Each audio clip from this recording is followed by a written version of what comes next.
Hello to the heads. Hi.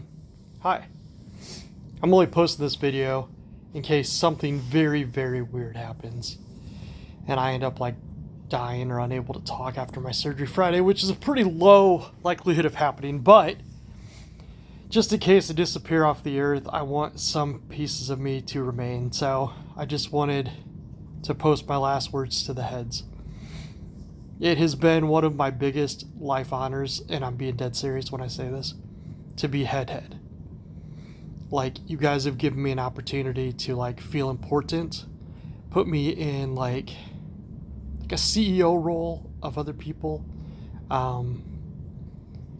So I just looking back at the heads, it like started as a family thing, just so I could kind of have family meetings and make a group that was cool. And we've evolved over the years. When we first created the group, it was actually Caleb's idea, and being called head used to be an insult. And when I was in high school, my freshman year, a buddy of mine that was a sophomore found out when I was gone because, well, I like to tell long stories, so here we go. So I was still playing baseball my freshman year, and I was really on the fence about doing marching band or baseball. And when I was younger, I was one of the best kids in baseball, but it got to the point where like people were throwing way too fucking fast, and like I couldn't hit a curveball that well. So I kind of figured, I always told myself in middle school I'd never do marching band. But most of my friends that I ended up in middle school, like once I found my group of people, which took me a few years, they were all in marching band. So I'm like, well, yeah, I should probably do marching band. But early on, one of the first practices I missed.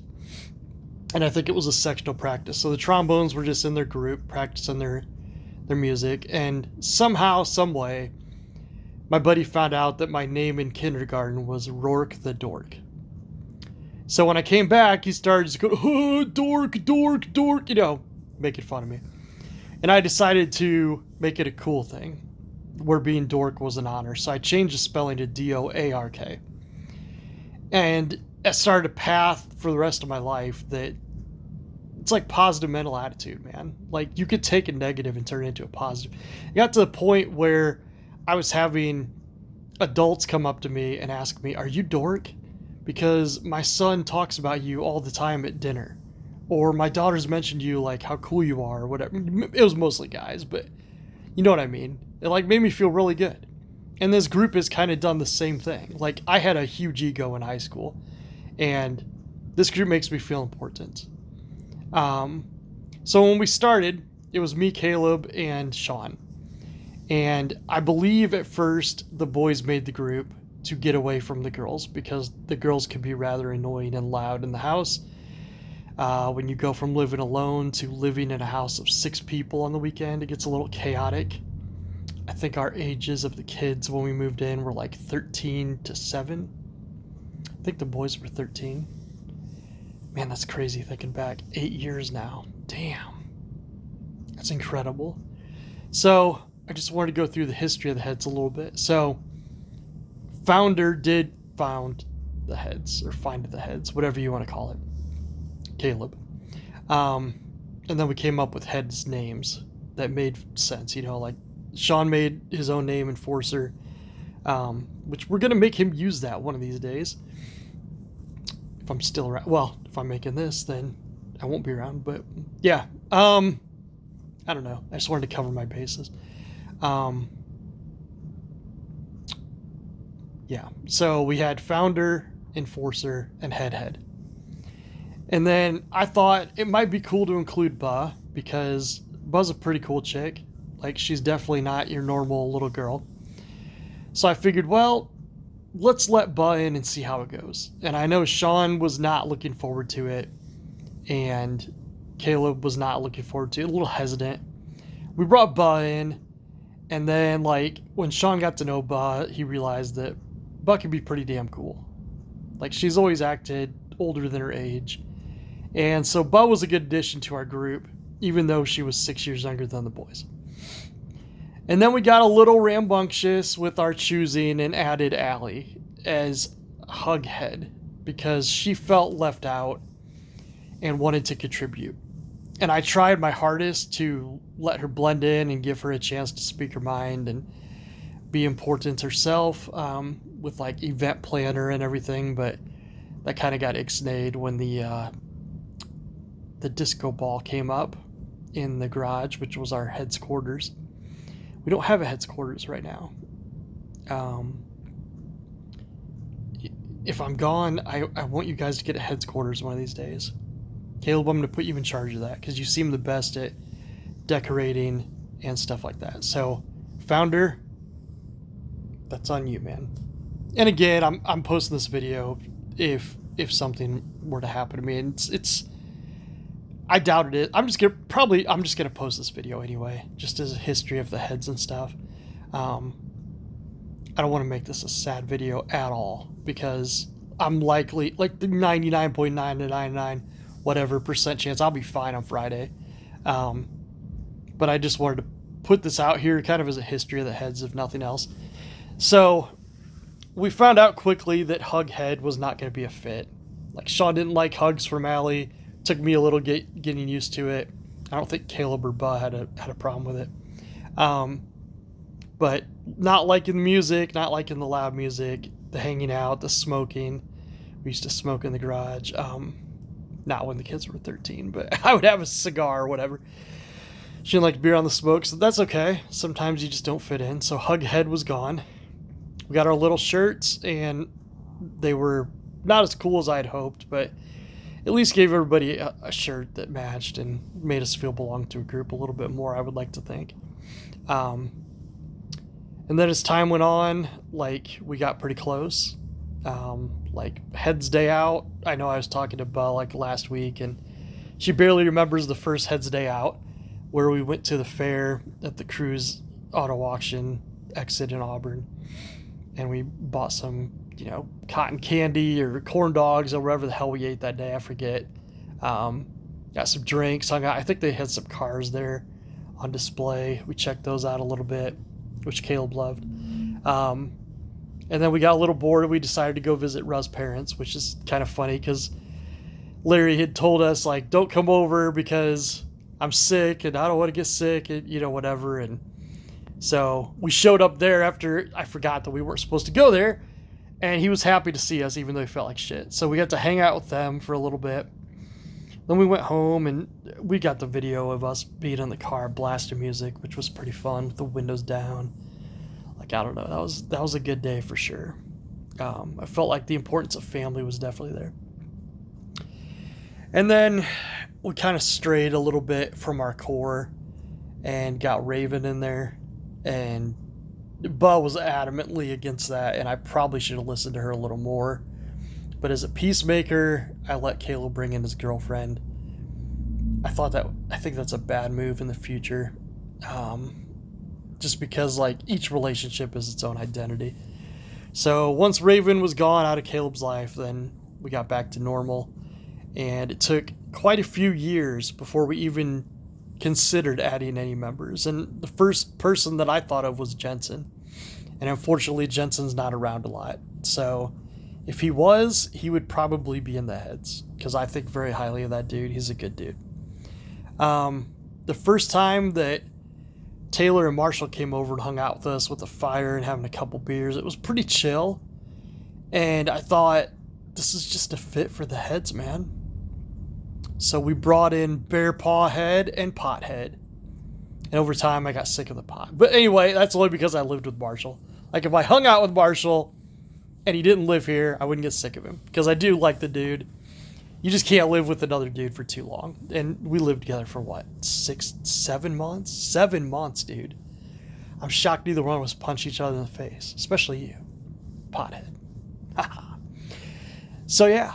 And then we put our little mark on the city. You guys know what I'm talking about. I don't have to bring that up here, but or go into more detail. But we definitely left our mark in our area.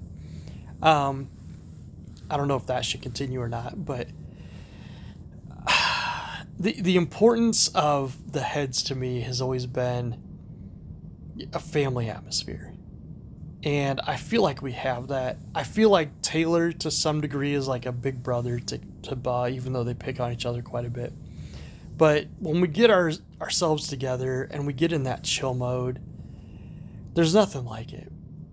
I can't even put it into words, really. Like, it's similar to a family unit, but it's like family by choice. And I think that's the most important thing about the Headz. Like, everyone wanted to be a part of the Headz. It's in the Headz right now. It's an honor. The ability to do this and this is a privilege. And we saw some other people do it thanks to, Caleb suggested or taking pictures or whatever, but that's ours, man. And I appreciate the fact that Taylor, Bear Paw, you brought that up. It's like, why are they flashing my symbols, man? Why they're not ahead? You gotta pay. It's like, this is not gonna make sense to you guys, but there was a group in wrestling, WCW, NWA, whatever, with Ric Flair in it, and they were the Four Horsemen. And there was one guy called the Enforcer, ironically enough, and they would hold up this. The 4 fingers for the Four Horsemen. And they changed members a little bit, and their popularity was peaked, and they had the world champion for a long time, and then they didn't, and then they were just a badass group. But as their group changed, and they had more power, less power, whatever, anybody that did this, that wasn't a horseman, in the faces of the horsemen, got their asses kicked. And that's kind of what I felt when I saw our signs, even just playing around. Like, they don't have the right, man. Like, this is the coolest group of people, in my opinion, that I could be around. I'm not excluding Ra in that because she's a different entity, but as far as the Headz go, man, we're fucking awesome. And, I don't want to end this on a somber note because, I'm posting this in case I'm not around, but I want this posted anyway, just for the simple fact that, like, a little history of the Headz. So, going forward, I'm not going to dwell on me dying because I don't think it's going to happen. There's always that slight chance, though. So, I don't want to concentrate too much on that. I just want to post this and let you guys know how much you guys mean to me. But I'll just run down the line. I'll start with the newest members. Pothead, you're a good guy. I've seen people use you a little bit for your money, like Elle definitely did. And I don't know if girls are going to do that or not, but just watch yourself, man. Like, you're a good guy that makes decent money, and once you're on your own, you're not going to have a ton of money to blow. But just be careful of people walking on you, because you have a genuinely good heart. I can tell that, and you're going to be a good boyfriend, a good husband one day. Just dial back on the pot if you can, but you know how I feel about that. But you're a genuinely good guy. That's hard to find nowadays. And a nice addition to our group. And if we tell you to do something, you do it, which it's nice to have. Bear Paw, man, I know you and Bud used to talk every day or snap every day or whatever, and you and I have talked hours on the phone. Like, even though you're 21, I feel like you're just a friend of mine. Like, I could just call you and talk to you for a while, and it doesn't seem weird. It doesn't seem like a father-son relationship. It seems more like just a friend relationship. And I like that. We both speak freely, and that's awesome to have. I do appreciate your protectiveness over Bud, too. That's really cool, man. And I hope if you ever need anything, you can reach out to me. If I'm around and I'm available, I would love to help you with anything of life's stuff. I give pretty good advice most of the time because I've lived a lot of stuff and I've made a lot of mistakes and I've learned from a lot of those. I don't like to see you guys make the same mistakes I did, but I know it's inevitable. Everybody's got to go through that shit. Bub, I'll go up to you since you were the 4th member. I would say you're the most dedicated member. I can't even count myself in this. Like, the amount of pride you have for being ahead is off the charts. And, like, that's something that raises us to another level. Like, no matter how many times Caleb or I or Sean or like, the Headz are stupid, we should disband, whatever, like, you've never wavered. Like, I can't remember a single time that you've wavered. and that's amazing. So if there's one day where I'm not around, I don't know if you guys want a head again. You know, Junior Head would make a great head, but again, I don't know if you guys are going to respect her because of her age. But just make it a democracy, man. Like, you guys will have 5 members if I'm not around, so you guys can figure it out. Get a Headz quarters, make up some rules, make up some things, stay out of trouble. Number 1, you guys don't have to do crazy shit to be a head. You just got to enjoy each other's company and have each other's backs if shit hits the fan. Sean, our 3rd member, or one of the founding 3, Enforcer Head. Man, I've seen you go through some shit the past few years with your dad and that side of the family, and working and army and girlfriend living with you, and then break up and then getting back together and being isolated for 5 months in basic training, or 3 months, or whatever it is. That is mentally very, very hard. I know that. There are very few people that I know that would be able to go through that, including myself. Like, there's no way in hell physically that I could even go down there and give it a shot. So I have a lot of respect for what you've gone through. My advice to you would just be careful on how much you spend on hobbies, board games, video games, whatever. It's okay to have a game come out that's a slight interest to yours that you don't buy, or, you know, you don't have to have the best Warhammer or the best whatever, but I get it. That's your thing. And if you're willing to work for it and can still pay the bills, still eat, do it, man. I would just encourage you to follow your path, whether that's, I would like you to finish your degree, but if you decide to stray from that, I get it. Like, Caleb's making a ton of money. He never went to college, so I get it. I just don't want you to shut any doors. So, you know, hopefully you get through Calc 3 and can continue down your path. If not, pivot, try something else. I don't want to see you get in a huge college debt and then just drop out, because then college was a complete waste of your time and you're in debt beyond belief, and you got to pay all that shit back, and it's a pain in the ass. I would just encourage you to keep following your heart, keep doing what you feel is right. If I had my way, honestly, I would encourage you to have some sort of relationship with Kevin and Allie. As bad as my dad and I got, I could always just walk in and talk to him. Like, he didn't always speak highly of me. He normally didn't. And he held a lot of things against me just for being born. But he didn't hate me. And Kevin doesn't hate you. He's got a weird way of showing things. And he can be a little heartless at times, but I know for a fact he cares about you. Like, even when you guys weren't talking, he's like, if he needs money, he would give us money to give to you or something. And Kevin would just say, hey, just say it's from you, so it gets to him, you know. That happened a time or two. Usually the money was coming from us. If you needed money, we gave it to you. If you asked for money, we gave it to you, which was not that often, honestly. Especially for being on your own as a starving college kid. But just keep your paths open, your options open, man. If you and Sierra work out in the long run, I hope you guys have an awesome marriage, and I'm hoping one day her faith can get a little more towards God, because as you and I know, that's probably the most important thing in this life, is just getting to the afterlife and making it to heaven and being in the best place we could possibly be for eternity. That's amazing. Like, it really sucks to think of our loved ones going and burning forever. That's not cool at all, man. Like, I don't know. So I'm praying for Sierra, honestly, that she finds her way to Jesus Christ, like you and I have. And I would encourage you to get closer to Jesus, because I feel the end times are coming pretty quickly. And a lot of the biblical prophecies towards the end times have already happened.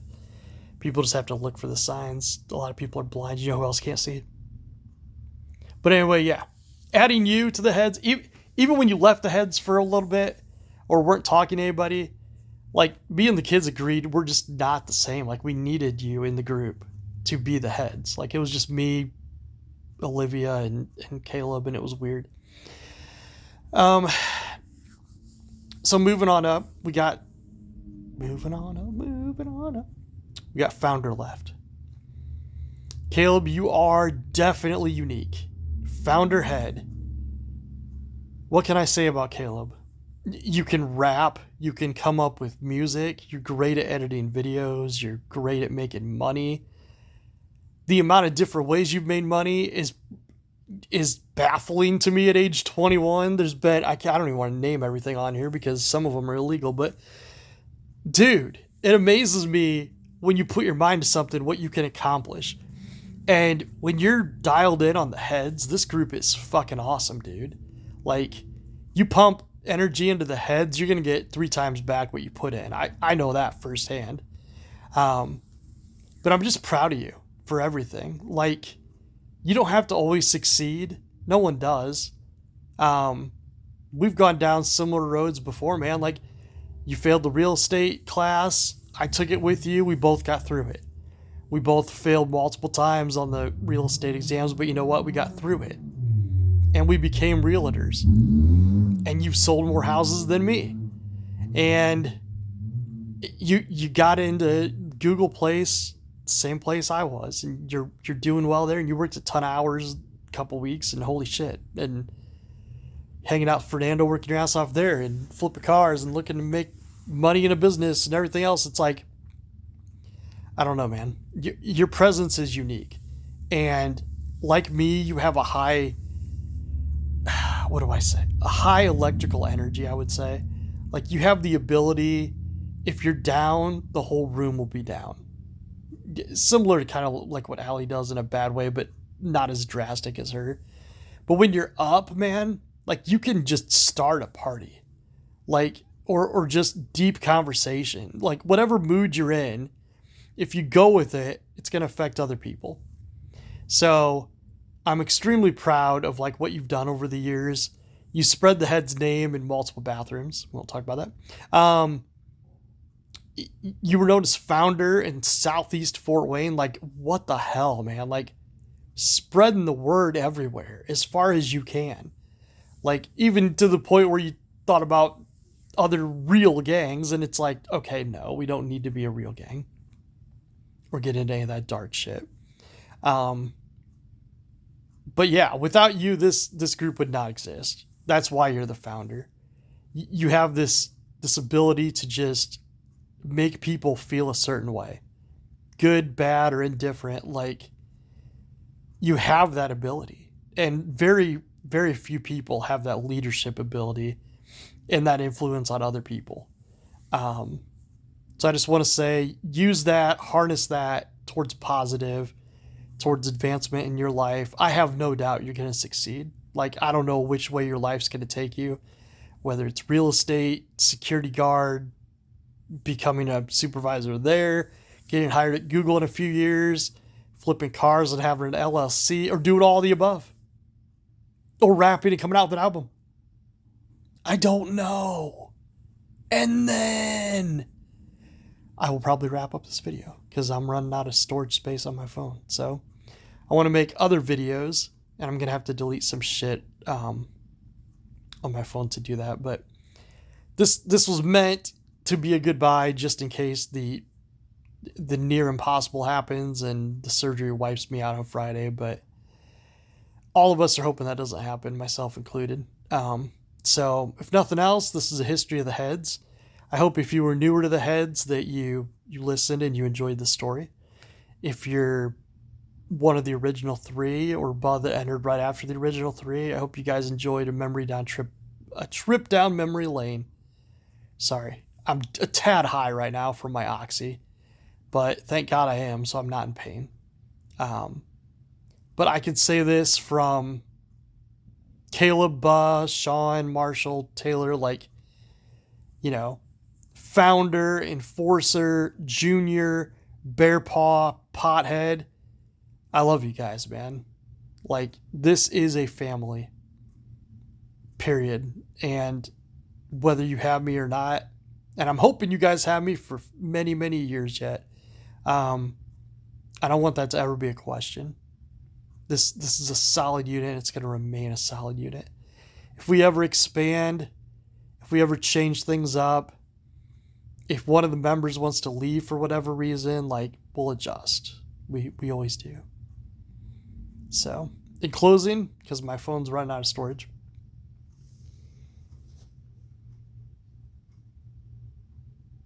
I love you guys. Head out.